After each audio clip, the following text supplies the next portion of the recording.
Welcome to the Milestones Motivation and Money Podcast, hosted by Angel Radcliffe. Tune in as we discuss finances, success stories, and inspiring vibes that will help nurture growth. Hey everyone, welcome back to the podcast. On today's show, I'm chatting with Robert Belle. He's a champion of creativity, a business owner, accountant, and author of Blow the Lid Off. Reclaim your stolen creativity, increase your income, and let your light shine. Today, we'll be speaking about how your comfort zone is crushing your creativity and 4 ways to break free. So I'm so excited for this conversation. Let's welcome our guest to the show. Robert, welcome to the show. Thank you so much for having me. So excited to have an interesting discussion with you. So, Robert, I'm excited to have you here and talk about how your comfort zone is crushing your creativity. And you're going to share with us ways that people can really break free and understand what it means to be a creative. Before we actually get into the topic, how about you give us some insights as to who you are and where you're joining us from today? All right, let me start with where I'm joining you. I am on the World Wide Web, connected to you coming from Nairobi, Kenya. I'm very excited to be here. I'll tell you who I am, and then I'll tell you what I do. So I am someone who identifies based on 3 key pillars. I am a champion of creativity, an ambassador of wellness, and a pursuer of excellence. No matter what I do in life, what roles I take, what labels I get on, whatever academic qualifications I have, I'll always champion creativity. I'll always be an ambassador of wellness, and I'll always pursue excellence. What I do is that I run a small accountancy practice. I'm a qualified accountant. I'm an author. I'm a speaker, and I help people get unstuck. That's basically what I do. I help people get unstuck in their business, in their life, by showing them the power of their finances and helping them reclaim their stolen creativity. So that's a bit about me. Right. So all the way in Kenya. And when you joined in our pre-show chat, I was like, well, what time is it there? Because I've never been to Africa. And I've always wanted to go, but I've never really thought about, looked at what the time zone looks like. So have you ever been to the US? Yeah, I've been stateside. I've been as far west as California, Vegas, Minnesota, Chicago, Miami, New York, Jersey, pretty much almost everywhere. What's your favorite state in the US? Wow, I would definitely have to say Florida. Florida. The beach. Yeah, the beach. I don't know. I just like the Hispanic vibe and everything. I think it's favorite for me because it's something different than I'm used to. Close behind it will be California for sure. Oh yeah. Well, okay, both are coastal. So I will say I love a beach. So typically any vacation I'm taking, I love to be on someone's beach. If you can give me a beach, hey, you got me. Right. So we're talking about creativity today. I want to understand your definition of creativity. My definition of creativity is basically using a unique combination of insights, your experiences to solve a problem in a very unique way. It's just about you bringing your light, letting your light shine and helping and serving others. That for me is what creativity is about. I define creativity as an identity extractor. For me, creativity is something that helps us to bring out our deep and innate identity, devoid from our job titles, from the labels we put on. Because if I was to go by that, I'm an accountant, I would be a very boring person. And I don't think I'm very boring. So creativity helps me to bring out not just my personality, because personality is not permanent, but identity is permanent. Oh, and you said something I want to touch on later in the show. You're an accountant, and a lot of people are probably listening to this. And I'm like, well, why aren't we talking about something financial? We're going to get to that. We're definitely going to get around to that. So do you think everyone has a different level of creativity?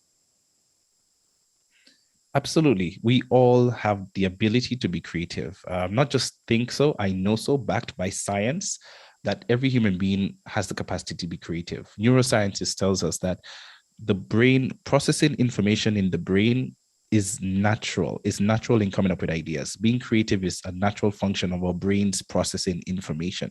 So we all have a level of creativity. But the challenge is we got to take a step back and first understand. And I'm happy that you asked me how I define creativity, because a lot of us reduce creativity to being an artistic expression, right? And creativity is not just artistic, it's also intellectual, it's functional, it has different various forms of it. It's not just painting and singing, it's coming up with ideas. Steve Jobs says that creativity is simply connecting the dots, right? Creativity is about reframing situations, re-looking at things. It's coming up, as I said earlier, with expressing your identity. And your identity here could be an individual identity, could be a brand identity, it could be a business identity. I do quite a bit of work with small business owners, and I always ask them, what is your identity in your business? And your marketing, your creative endeavors should help to bring out that identity. So we all have the ability to be creative at some level or some form, because we all have the ability to come up with ideas, whether it be in the kitchen, in the garden, in our work, in whatever phase of life you are, as a parent, as a spouse. You have the ability to be creative in any sphere of life. Everyone has the ability to be creative in their business and their life, but for certain, there's someone listening to this show who is saying, I'm not a creative person. So what tools or resources could you suggest to that person to really dig deep and find that level of creativity? I respect the person who says that. And I always, whenever I do a speaking engagement or a workshop, I always want to identify the person who says they're not creative, not to challenge them or anything, but just to understand why they say that. Because strangely enough, if you're that person who's saying you're not a creative person, if you ask the people around you, they'll definitely say you have good ideas. It's strange that the people who absolutely confess that they're not creative tend to be some of the most creative people that we know in terms of coming up with ideas. Why would someone say that they're not creative? Can you give me a failed test paper? Did you do a test that says you're not creative? And if you notice the language that we use, no one ever says, I know I am not creative. Someone says, I feel I'm not creative, or I don't think I'm the creative type. So there's a bit of uncertainty there. Are you sure that you're not creative? What is your assessment of creativity? How are you assessing your creativity? So it's very good for us to understand from what perspective, when someone is raising that objection that they're not the creative type, it's usually because of misunderstanding of what creativity is. During when the pandemic started, Canva did a report on how people are being creative. And some of the top things that people were doing to be creative was gardening, as I said earlier, or coming up with a different recipe, learning a different language. All those are creative activities. They're expressions and ways of us to be creative. It helps our brains to reframe things, to look at things differently and fire up some new neural pathways in our brains. So yes, it's all right if you don't feel that you're not creative, but let's address why you think you're not creative. And Robert, you made a good point. So it's like addressing those points of why you actually feel that way. But there's a saying and something I came across a few years ago, and I wish I could remember like if it was a direct quote from someone, but I don't recall. But there's a saying that people always say, like, you have the best form of creativity in your 20s. And then as you're sort of growing older, you tend to lose that creativity. Is that something that you agree with?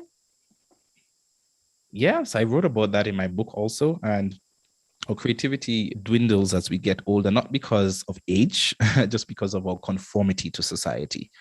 The number one TED Talk in history is How Schools Kill Creativity by Sir Ken Robinson, viewed over 64 million times. Creativity requires something that we call divergent thinking. And divergent thinking is thinking that is not merely trying to find the answer to a question, but is trying to focus on what is the question. Convergent thinking is what we learned in school. What's 1 + 1? What's 2 + 2? What is the color of this, right? So it's one fixed, definite answer. And if you don't know it, you are foolish, you failed, that's it, gone. But creativity requires something called divergent thinking. And as I said, divergent thinking is trying to qualify or spending more time on the question, right? So instead of asking what's 1 + 1, you ask what two numbers can give me a result of 2, right? And that's where the connecting of the dots come from. And that can be endless. It's not just 1 + 1. And when I do this experiment, when I do workshops, usually we tend to focus on positive numbers. We forget in school, we learned, integers and negative numbers and decimals and all kind of things. So the combinations are endless. And that's what I'm saying. We all have the ability to be creative. Our entire human existence has given us sufficient information, sufficient data points that we can connect and come up with something unique. Every single one of us have an experience. It doesn't matter if someone says, look, there's nothing unique about my life. Just going back to what you said earlier, it's usually because we're waiting for the inspiration part of creativity. But creativity also has a part called perspiration. So it's not just about inspiration, but it's also perspiration. You got to put it to work. It has to be a practice. I think a very famous person wrote a book called The Practice, and how you harness and how you bring out your creativity. It's not something that's just going to magically appear like that. Those are very good points. And you said these words like divergent thinking, convergent thinking. I'm like, oh my gosh. So the average person listening, they're probably grabbing a dictionary right now. Very interesting. So these are things that you've outlined in your book. Yeah, absolutely. I didn't want to get too technical there, but just to give some reference and some framing, and as I said, look, divergent thinking, don't think about big words. It's just, you're diverse. There are endless possibilities. That's why it's called divergent thinking. And we need to encourage ourselves to come up with ideas. Many times we don't feel like we're creative because we've been so conditioned and programmed to find the answer, the only answer. And also looking to other people to give us the answer, not knowing that we have clues inside of us. So it's okay to get help and it's okay to get guidance. What career should I choose? What should I do? What should I do? We ask these questions a lot to a mentor, to a coach, to a counselor, etc. But sometimes you have to ask yourself, what would you like to do? What do you think you're good at? We have to also get to the point of asking ourselves questions. That's why creativity is so rich. And I am excited about it because we don't ask ourselves questions too much. We're so in a hurry to get answers. But sometimes let's sit down and ask ourselves, ask yourself, what questions are you asking right now? Are you asking, how do I make more money? How do I get better? I mean, we're all going through, a very turbulent time in our lives right now. And we have a lot of questions, and it's not necessarily a bad thing. Right? Because creativity thrives with the questions. But when you ask yourself those questions, be willing to dig deeper and start looking for the answers. So why are you feeling the way you're feeling? Do you have someone to help support you? How can you raise your income? Maybe your mortgage is behind. How do you get that back up? So these are questions you can actually explore, and you'll be surprised the answers you can come up with. Just jot them down on a piece of paper, write them down somewhere. Don't matter how foolish they are. I think what holds us back a lot of times and why we're stuck in our situations a lot is because we're waiting for one golden answer, that fortune cookie kind of answer. It doesn't necessarily work like that in life. Right. I think most people tend to wait for that one answer, or they want this perfect scenario or situation. And someone said something, I was listening to a conference last week I was attending, and someone was saying, like, we always are waiting for this quote unquote right time or perfect time or things to really be aligned and to actually like get started or move forward with our goals. And it's like, if you never get started, then how do you know like what needs to be realigned? And it's like nothing will ever really be perfect. There'll always be times of where you're sort of reworking the path that you've laid. And I think that sort of takes me to the next question, which is for people who own a business. I'm pretty sure creativity has a lot to do with being in that entrepreneurial space. Can you give us some insights on how creativity can help you as a business owner? Yeah, great. And you can see the way our conversation is just leading us to recognize that, one of the challenges creativity has, or the enemy, is definitely the comfort zone. Now, an entrepreneur is someone who has decided to come out of the comfort zone. Right? An entrepreneur is someone who has taken on a risk. A small business owner is someone who has taken a risk on. Entrepreneurship is inherently and innately creative because you are stepping into something that's unknown. Even if you're going into a business your family has been into, you are still stepping into an unknown because you have to adapt to market trends. You have to, customer demands and customer tastes and preferences, etc.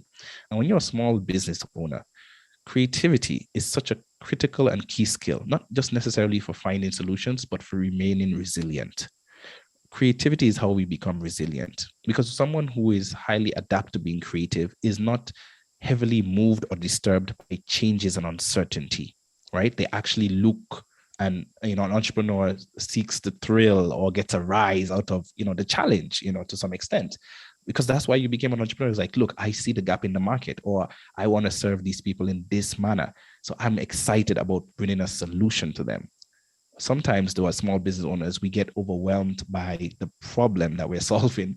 We get so overwhelmed by it because we are in a rut. We've come into this cycle. We're stuck. We're just going into the office. We're getting things done. And sometimes we're actually getting good results. The numbers, the revenue is growing, things are happening, but we just have this sense of dissatisfaction. As a small business owner, it's very difficult to draw the line between where does work start and where does work end. And I know a lot of small business owners have that issue. Like, I'm always on, and we have this hustle mentality and the no sleep mentality. I actually don't subscribe to that, because that is a big enemy of creativity. When we don't have sufficient rest, when we don't allow ourselves to review things, when we don't allow ourselves to reflect upon where we're coming from, and most importantly, when we don't give ourselves and space and permission to receive things, then we end up in a problem as a small business owner. And creativity gives us that space and prepares us to receive. I think a lot of times we are not getting to where we want to be because we have not given ourselves permission, space, time, energy to receive the things we are searching for. Wow, those are amazing insights, Robert.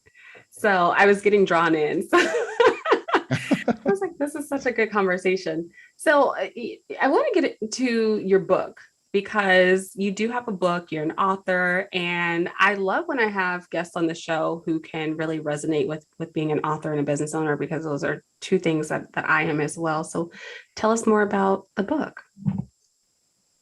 All right, my book, it's my maiden book, and I have to put my caveat out. I would have never in 100 years imagined I would have been an author. I think sometimes we forget where we're coming from, and someone may be in that position. Maybe you're thinking of starting a business or some kind of endeavor. I can tell you, it's so scary. It's extremely scary putting yourself out there. Can you imagine a book? I mean, and it's on Amazon. Oh man, I've seen some reviews that could crush me, but I don't let that disturb me. My book is called Blow the Lid Off, Reclaim Your Stolen Creativity, Increase Your Income, and Let Your Light Shine. Now, the reason why it's entitled called Blow the Lid Off, it's for two reasons. One, you know, that English expression, blow the lid off. It's usually there's a conspiracy happening and we're going to unravel some kind of, thing that has been hidden. And what I'm unraveling is that you are creative, that every single one of us is creative. And creativity is the number one in-demand soft skill. Whether you're employed, whether you're a business owner, whether you're in a not-for-profit, whether you're in social enterprise, it doesn't matter what you do in life. Creativity is the number one in-demand soft skill. Why it's in demand is because creativity is how we bring out our humanness, right? It's the thing that will set us apart from AI and all these robotics things that are happening. It's the one thing, that so far at least that separates us, from the war with machines. So my book is written for what I call a dissatisfied corporate individual. And I say dissatisfied because it's not necessarily unsuccessful. You could have someone who studied law, passed their bar exam, is lined up to be a partner in a law firm. Maybe they just they made partner, but they're just dissatisfied. They've achieved the success that they've been looking for. They have all the money, they have the big house, but they're dissatisfied. And dissatisfaction means that there's an unfulfilled part of you inside. So the book helps us to dig deep inside of us and to reawaken those dreams that we have dished aside, reawaken those desires that we had as a child that we really wanted to pursue to serve humanity, that we have put aside so that we can conform and go to the path of surety, of guarantee, of the fixed career, of the fixed income, or whatever it is. So the book is really to help us get back in touch with our dreams so that we can bring it out into reality. Awesome. I have your book pulled up here on Amazon, and I clicked on it just as like the preview. And so if you don't mind, I'd like to share with our listeners just a little part that you have in here for the dedication. I found this very interesting. All right. It says, okay, I also dedicate this book to you, the reader. May you realize the creativity that is there inside you and waiting to come out so you can manifest your brilliance, your uniqueness, and your offerings to the world. You motivated me to write this book. Now let your light shine. I feel like that's so empowering. I love it. Thank you. I wanted to start the book off by giving the readers permission. Thank you so much. I mean it from the bottom of my heart. I wrote this book because I met so many people who you could see the potential in them. And when I would engage with them, there's this fear that's grappling them, or this, they don't want to take the risk. And that's why I talk about the comfort zone. They're comfortable. That's why I say that someone who's dissatisfied, not necessarily unsuccessful. You're comfortable. Your business is paying the bills. I don't want to try something new. I don't want to try a new product line. I don't want to maybe get a partner on etc. It's risky. And I understand that. But there's so much more inside of you it's dying. You could see it, that what I'm pretty much trying to help people do is to not allow regret to take a foothold into their heart. Right. I get it. And Robert, the book looks amazing. So I'm definitely going to place an order. I really just love that dedication. I was like, oh my gosh, I really like this. So, I want to get into the entrepreneur side really quick because you are an entrepreneur, you're an accountant. And how did you get into, well, let's just start from the very beginning. How did you get into accounting? I mean, when I did accounting in high school and I had no desire for it. And point to note, I am not good in math. Math is not my strong suit. Okay. So contrary to popular belief. But when I met accounting, it made sense. I could see the story, the numbers were telling. I could track it, the system, the double entry system, the way the reports were being generated. It was just beautiful for me. I did it. It made sense. My teachers said, look, really do people get this at the first go? You should just pursue this. I was like, all right, great. And that's how I got into accounting. That's so interesting, especially coming from myself, a financial person. So not only a financial person, like teaching financial literacy, but in the corporate space. That was the first 7 years of my career. I was in corporate reporting. It was a mix between accounting and finance. And when I was actually in school, well, it was a bit opposite. I've always been great at math, but I remember getting into high school and they would put us into these business courses and I would like ace every test, every exam and going through all of the different statements.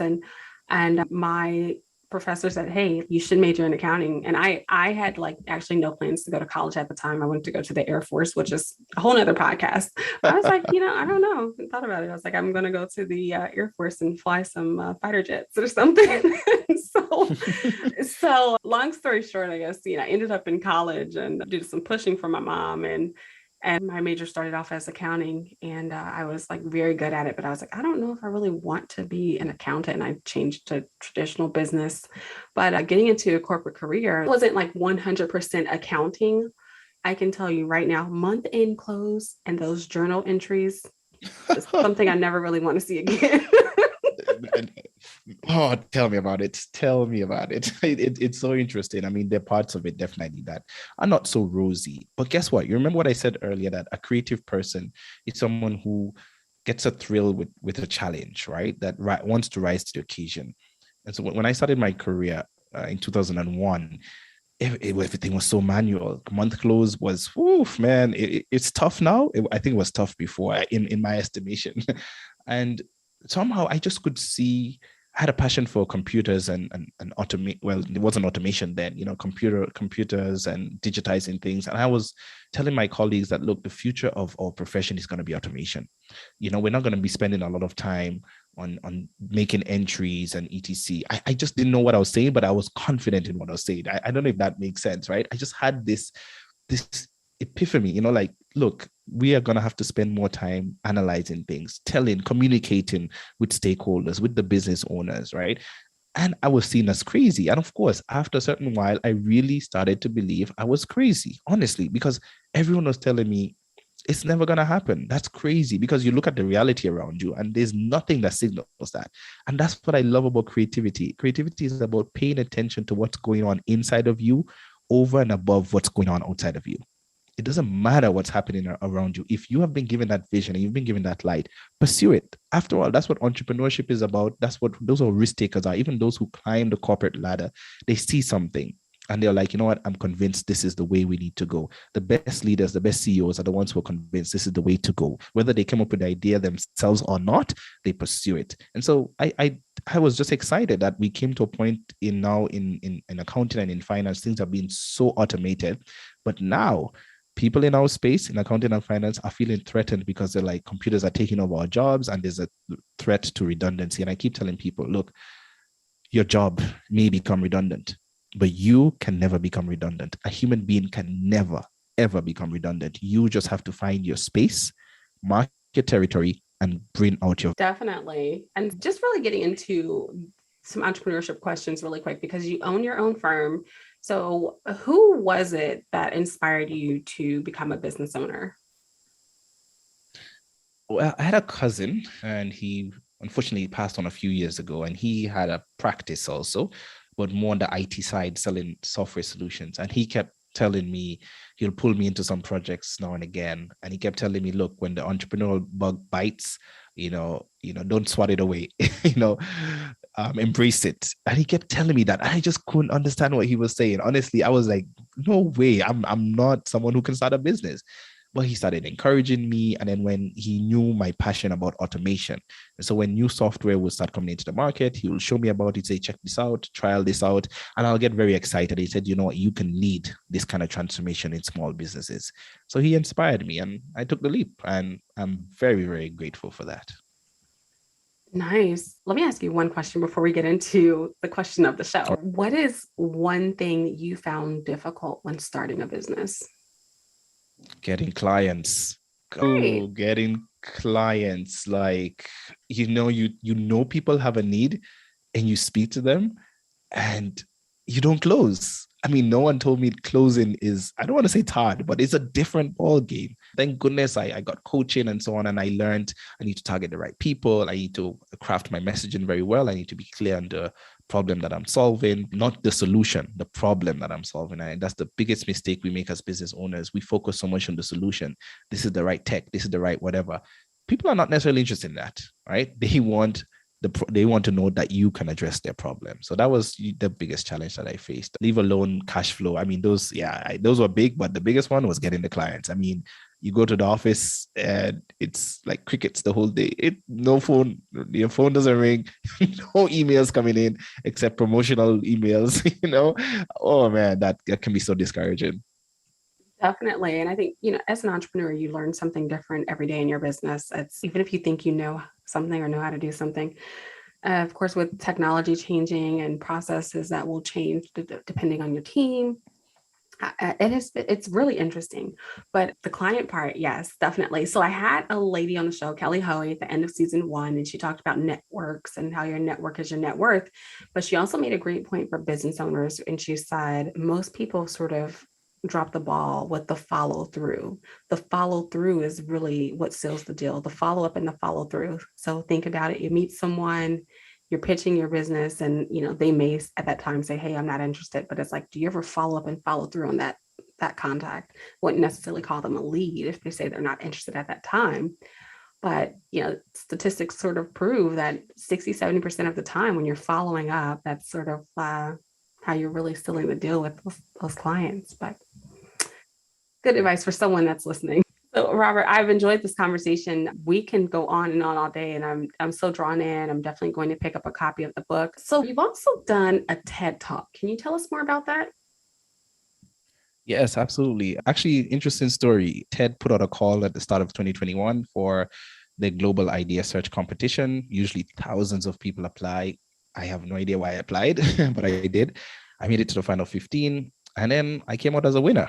And so I gave a TED Talk, and my talk is entitled The Emotions Behind Our Money Habits, right? Just looking at the relation between our emotions and our money habits. Because a lot of times people think that money and financial literacy is purely or majorly logical and technical. So you have to have this percentage of your money saved, don't spend more than that. But there's such a highly emotional part of it, very emotional part about money. And if you don't address that, your money scars, your money philosophy, your money personalities, then you can have all the best tactics that you want in life or have, but you're still not going to make any changes in your finances until you can identify the root emotions that are driving either your excess spending or your excess saving. Those are such great points, because myself being a financial educator, I understand it's more than just having like that concept down of saving a certain percentage. It's emotional, it's psychological. And I think that sort of is a great point going into a book that I've been working on all summer with a therapist. And we talk about how do you develop a money mindset, and the book's coming out early next year, but we really touch on how all of these things in your life really impacts those financial habits. So that's like a really great point. It's a great TED Talk. So, hey, like, good conversation. We may have to sync up later and have a deeper conversation on that. So, Robert, I think that this is like a good segue into the question of the show. I always like to ask my guests one question as it pertains to finance, and my brand is all about financial literacy and helping entrepreneurs and consumers with financial management. but I have this phrase that I typically use. It's ballin' on a budget. Ballin' on a budget. Have you heard that phrase before? I've heard it listening to your show. I'm so glad you listened to the show. That's great podcast guest etiquette. Just your personal definition. What do you feel as though balling on a budget means? And that's a very good question. When I hear balling on a budget, it can seem like a paradox. Like, how can you balling? You're restricted by budget, but it's very critical because balling doesn't necessarily have to mean breaking the bank. It doesn't have to mean spending a lot of money. What are you balling? Why are you balling, right? Usually we're balling to get some kind of acclamation from someone or to be recognized somewhere. You want to be seen at an event, or you want to be seen wearing this and wearing that in the newest release, etc. Why? Right? Is to get the appreciation of someone else. And I think that you can still ball on a budget by just being clear as to what is your objective, what's your outcome, what do you want to do? You want to feel better about yourself, your brand, your business. You want to step up, and who are you doing it for, right? The person you're doing it for, do they matter, right? And as an accountant, I would say, is your balling gonna bring in some income? It better. I love it. So, Robert, that's extremely interesting. I appreciate you sharing. And, we're at the end of the show. Let's talk about where our guests can find you on social media. All right, guests can find me on social media. I'm Robert A. Belle across all social media platforms. If you need a direct link, you can get it from my website, which is www.robertabelle.com. And you can get all my handles, Instagram, LinkedIn, YouTube, everywhere. Robert, do you have any last words for the listeners today? Absolutely. I will give two last words. One is, if you're not doing scary things, then you're not growing. And it's very important for you to seek to move out of your comfort zone, right? Challenge yourself. And you're never going to grow unless you're doing scary things. And also, you may do some things that are not scary, but you might be scared doing them, right? Making that post on social media, reaching out to that client, like what we said earlier, making a follow-up, right? It may not be something that's scary, but you may be scared doing it. And if you don't do that, you're not going to grow because you're not going to learn, you're not going to challenge yourself. Number two, every next level of growth in your life, in your business, in your marriage, in your relationship, in every aspect of life, first requires a deeper level of insight. In order for you to get to a new growth level, you must have some new insight. You must be able to see things differently. And the best way to do that is to leverage on your creativity, because it's impossible for you to keep doing the same thing you're doing today, yesterday, last week, last year, and expect to get a different result. From a dictionary perspective, they say that's ludicrous. So if you want to grow in your business, you want to get unstuck, you want to get out of the rut you're in, you're going to need a new level of insight. And as an accountant, I would say some of the best insights you can get is by doing your finances, improving your financial literacy, looking at the books, understanding your client journey, understanding where your money is going, your variable cost, everything on a personal level, understanding where are you spending most of your money? Do you have any savings? Are you preparing for retirement, etc.? When you get that kind of insight, you're definitely going to grow to another level. Thanks for listening. Stay connected with Angel online on Instagram, Twitter, and Facebook at Miss RMBA. That's MISSRMBA. Be sure to subscribe and review. Join us next time as we continue to empower you through milestones, motivation, and money.